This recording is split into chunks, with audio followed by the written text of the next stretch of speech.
My name's Rudy Liquid. You are watching HMP TV. Tune in and watch me dry lip. Look how it dry. We definitely can. We need more exposure. We need all of us to get together and be unified. That's an essential thing because we are divided.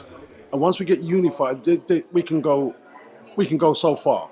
But we need the unification, and that's something that's hard to get within the black community itself and the comedy as well. So once we do that, things like this, what you're doing, is great.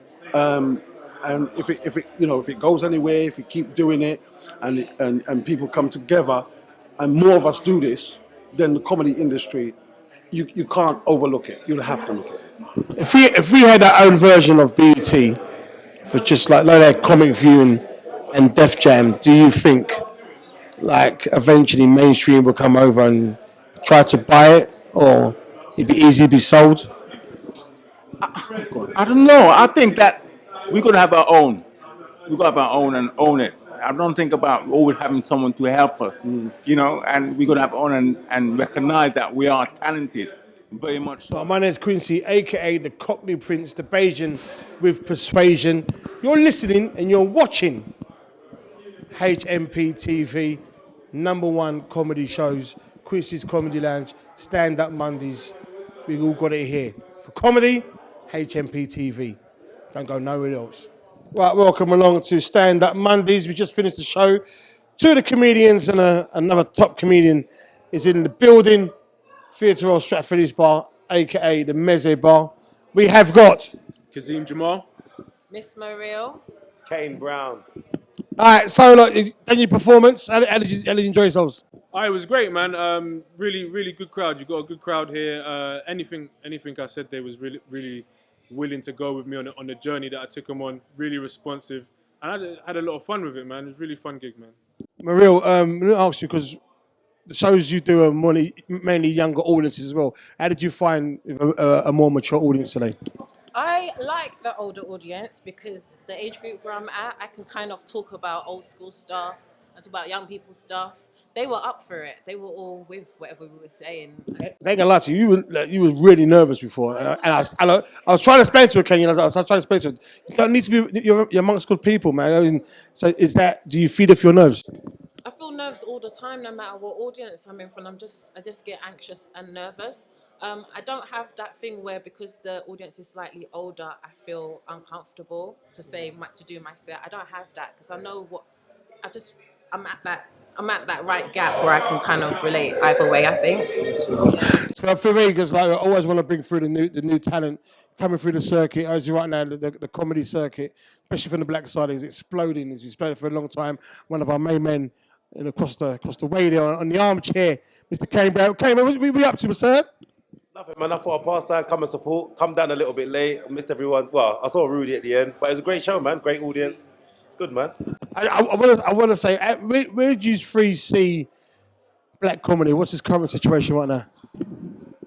Boy, I think it's in a good place. I think personally what we need to not get away from, but not be afraid to do is venture out of the urban gigs and just be content in the urban gigs. I mean the black gigs. Black gigs, right? Yeah.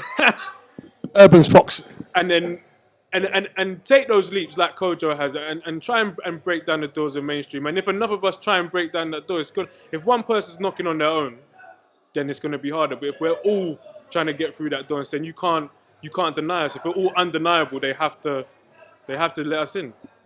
Kane, before you go, I know you're in a rush. Go. No, I'm just going to get some food. Yeah, that's why I said rush. If you would describe your current comedy career in 2 words, what would they be? Fucking it. I'm allowed to swear. Mate, say again on ITV. Okay. Say again. No, I think it's on the upward trajectory. That's what I'd say. You don't even know what that means. Yeah, right. Go on, Google that shit. I can't even spell check that shit. Is that silent V? No, it's going on. It's going on, man. I think with the black circuit at the moment, the camera's dead, isn't it? You sure? Yeah. Okay, because you look like you're struggling there with the camera there, brother. Oh, wicked. All right. So, but he knows what he's doing, mate. He knows what he's doing. Pick me up, though. This one here. Am I on this one here? Okay. So It's called a widescreen. You know when the man are not used to like. You know when the man are used to the phone. get out of there. No, I'll be honest. The black circuit right now, this is the strongest circuit in the country. All of the there was a generation of like young middle class white men coming through. That's gone now. Then they had a few women pop up. Now it's the black people that they're looking for. So you've got Mo that's gone through. Then you've got Dane. Piece. Even now, Steve-O. Steve-O's got his own show yet. So and it's all building. So the ones with talent, they're gonna find us, and things are gonna happen for them. I think the beautiful thing about it is not even they need to find us that we're not taking no for an answer. So a lot of the black comics are doing their thing now, and that's the main important thing. Last question: if you describe your set tonight in one word, how would you describe it? In one word, fun. It was just a lot of fun. All right, that was free, but all right. I got one word. I was naturally funny today. All right, that's so good. That's so good. All I'm saying, Stand Up Mondays. We're here every month from Meze Bar, aka the Stratford Theatre Row, Stratford East, ladies and gentlemen. I am Quincy, aka the Cockney Prince. Hello, people. This is Kane Brown, the comedian, and you are watching HMP TV, Helping My People TV. Tune in. Welcome along to Stand Up Mondays. My name is Quincy, aka the Cockney Prince. Two comedians in the business, Mr. Peter Francis, Mr. Marcus Simmons. Are you enjoying yourselves in the comedy circuit? The conversation is good, man. I'm enjoying myself. I'm keeping myself busy, and I'm working a lot. So it's good. It's good. I like it. It's enjoyable. Marcus, obviously, me and P came through in the house days back in the day. We used to host the comedy store. I mean, do you miss those days? Yeah, that was great. I missed that. So I've come back slowly. I'm just getting myself back in the vein of it, you know. So like I'm hitting and missing a moment, but no, I'm enjoying it. Coming out, watching you guys. This is be up there. So I know I'll be back in a strong way. If I was, if I was just ask you guys, describe the current situation in the black comedy circuit in 2 words. What words would you use? Difficult. Saturated.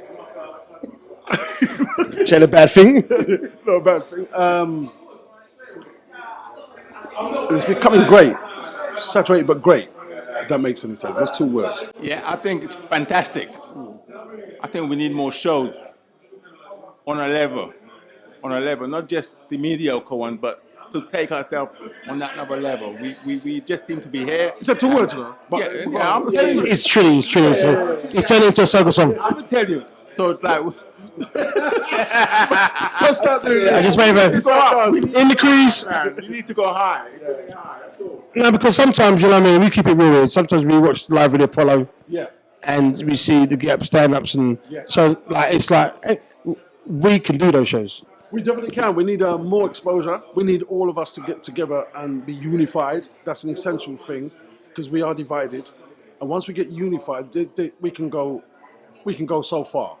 But we need the unification, and that's something that's hard to get within the black community itself and the comedy as well. So once we do that, things like this, what you're doing, is great.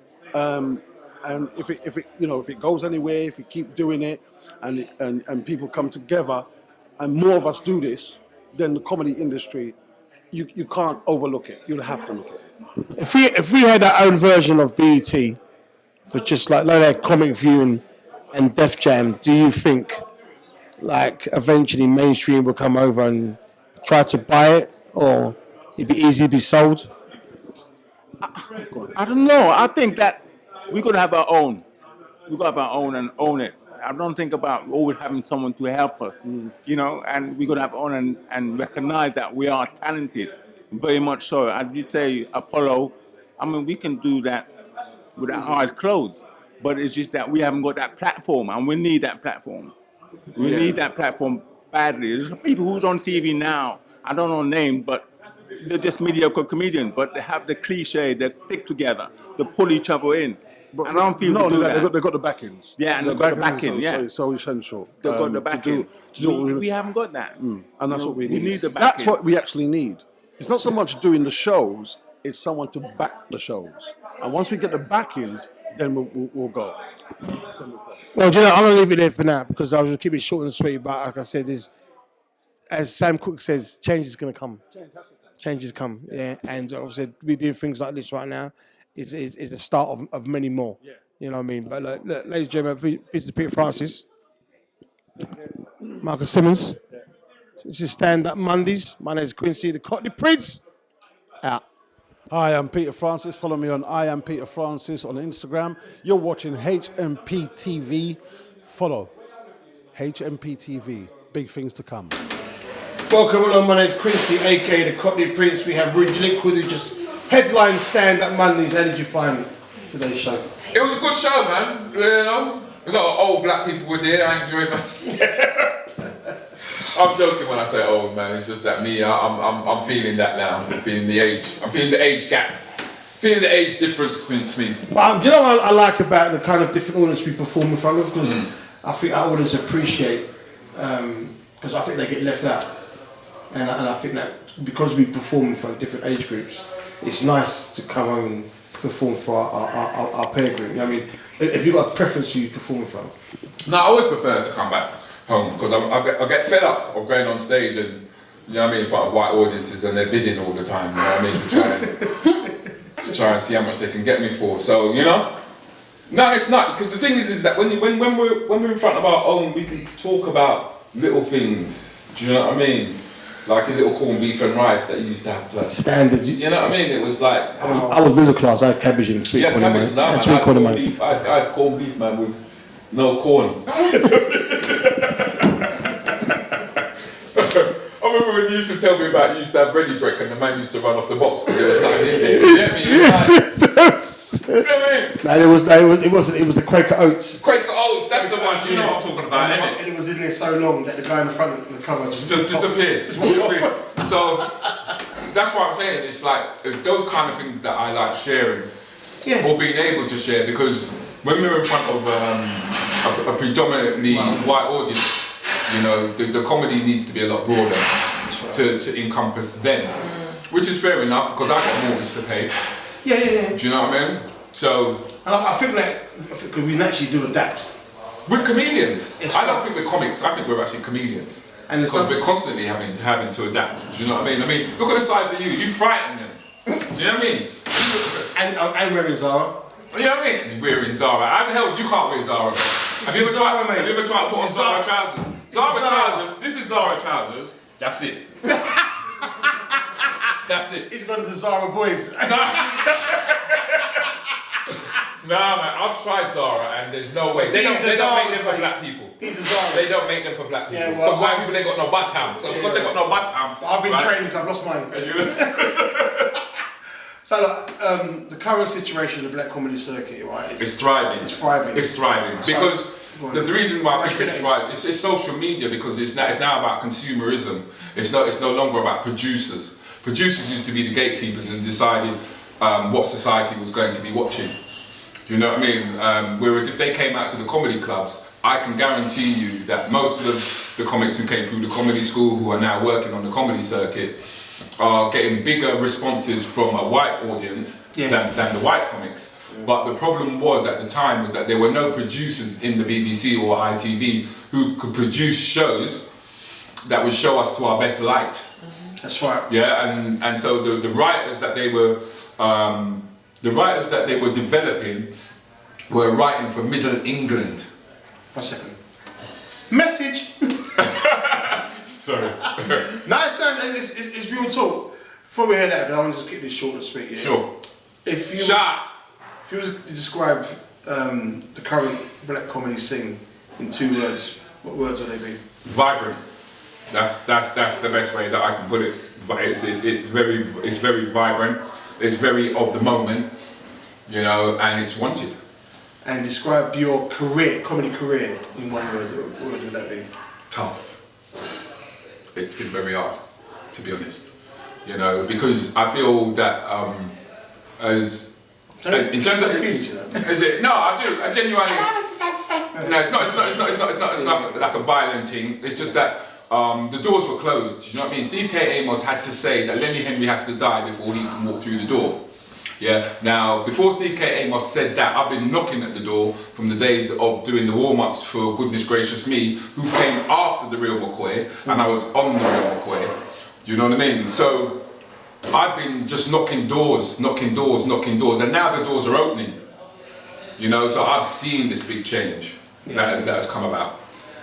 Rudy, it's always a pleasure. Thank you for closing my show, Stand Up Monday. It's all right, man, because the kind of wages you pay me, I'm still going to get kicked out of my house. You know what I mean? Well, do you know what? I appreciate you coming out for that little money. You know? That little money, you know what I mean, will help me. JSA's real. Yeah, I can get a little spliff, get a little weed, you know what I mean? There you go, get some chicken and chips. Get some chicken and chips. It's £2.50 the rude boy, pay me, you know. Or as we know, give me a number 4.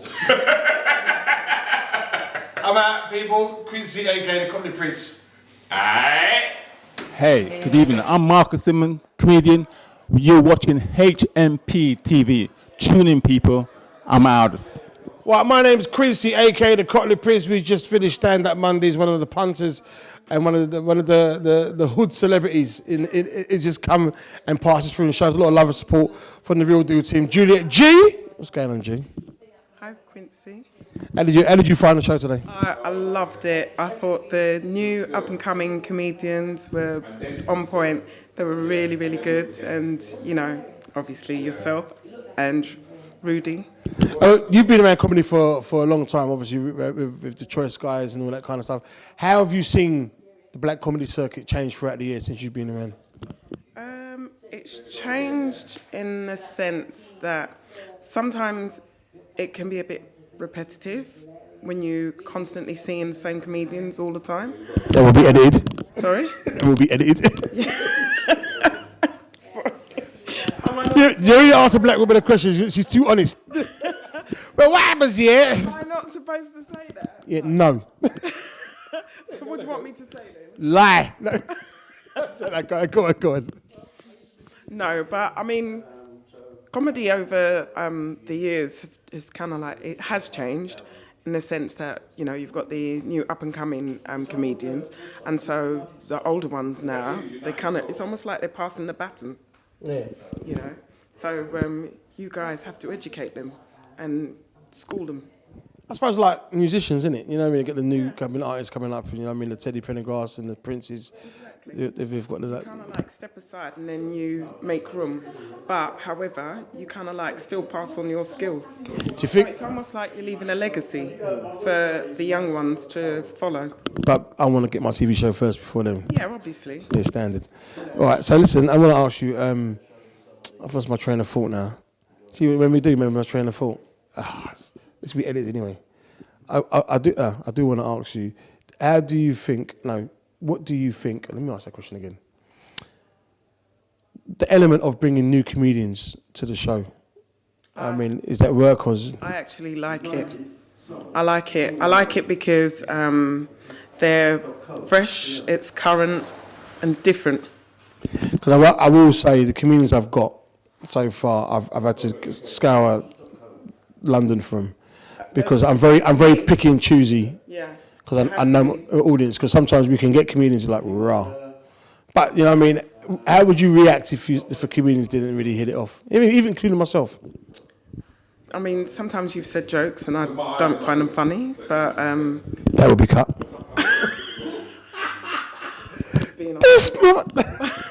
But if what do you find funny, Jay? The sexual stuff.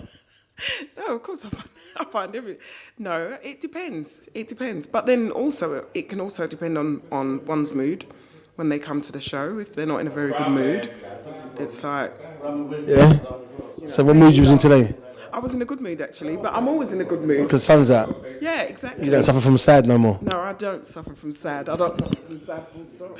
Yeah, no, because black women suffer from vex. No, I appreciate you coming out. You've always supported the show Stand Up Mondays. If you would describe Stand Up Mondays in 2 words, two words. I'm giving you 2 because you're females. You can't do 1. I can't even do 2. All right, describe Stand Up Mondays. You don't exist, you don't exist. Yeah, describe it. Excellent night. That's good enough. That's good enough. We're going to end on that, all right? Excellent night. All right. People, this is the Cockney Prince, a.k.a. Quincy, Beijing with the persuasion. Studio G, Real Deal Comedy Jam. Real Deal Breakfast Team. Comedy. I just done a tour with Comedy Jam. Real Deal, Deal. Network. Yeah, Network. I said the Real Deal Comedy Jam because I just done a tour with those guys. I know. Yeah, that's wrong. They're from Birmingham. So we're the Real Deal. Real Deal Team. Breakfast. And what time's you on? 7 a.m. to 10. 7 a.m. team. All right, I'm out. Thank you.